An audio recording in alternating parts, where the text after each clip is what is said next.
for this video, I teamed up with the one and only Tony Leverick Larsen, woo! Who is a Norwegian photographer and videographer living in España. On his channel, he does a variety of awesome B-roll product shots and might have some very useful tips for you. So with no further ado, Tony, show us what you got.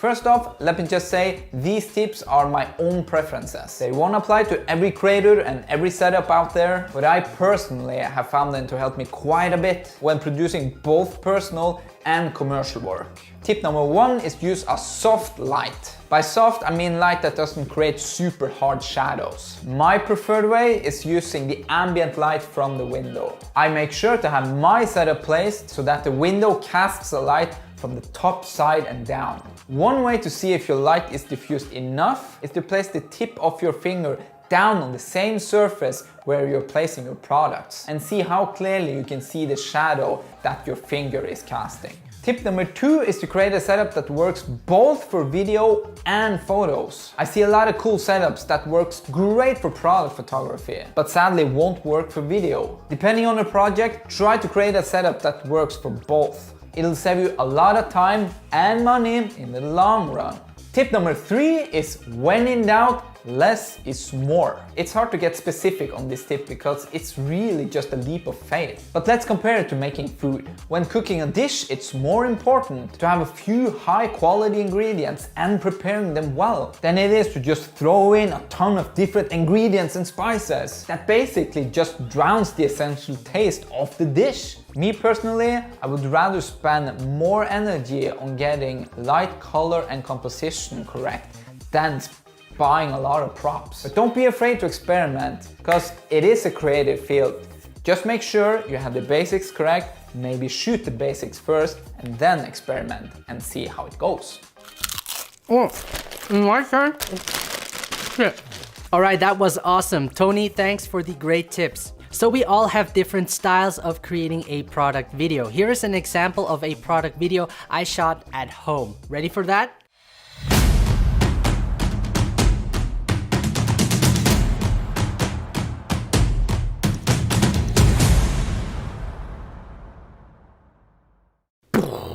So here are my tips on what I find important when shooting a product video. Tip number one is to try to make the product look interesting. For the product shot, I added a black acrylic floor that makes the watch reflect off the ground. It gives it a luxury feeling to it and just makes the overall scene look more interesting. And to me, it's little details like this that make a big difference. It's important to clean the surface using a microfiber sheet to remove the unwanted fingerprints.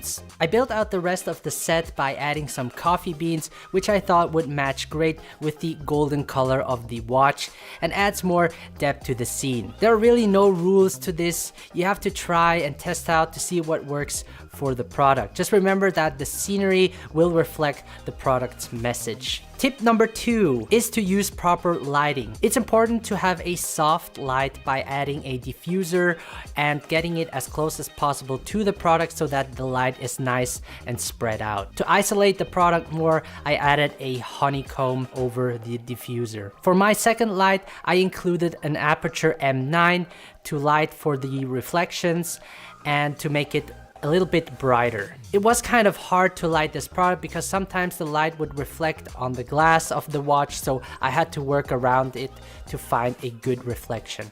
I added a third light to brighten the other side to make it look evenly lit. Try experimenting around and shape your light in a way that makes the product stand out more. For my last tip, tip number 3 is to add movement to the product. Under the platform, I added a motorized turntable that allows the product to rotate smoothly. You can also buy a cheap turntable in IKEA if you are on a budget. For the smooth push in and slide shot, I used the iFootage Shark slider. It's important to try to get as many different shots as possible to have more option in post. Everything was shot on the Sony a7 III in 4K, 25 frames per second and 1080p 50 frames per second using the Sony 24-105 f4. If you shoot in 4K, you have the option to do some digital push-in or moves and speed ramps. I believe that it's easier to shoot videos of people than of products because a product doesn't move,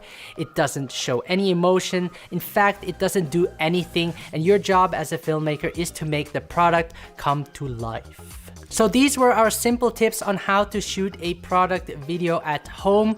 Challenge yourself, use anything you have, a fork, a shoe, whatever, and start practicing. Would love to see what you have come up with. I want to thank Tony for joining me in this video. If you haven't checked out his channel, he does not only create product videos, but also real estate, music videos, and more. So go check him out and give him some love. If you like this video, then give it a thumbs up and subscribe to my channel. I would really appreciate that. Thank you so much for watching. Stay at home and see you in the next video.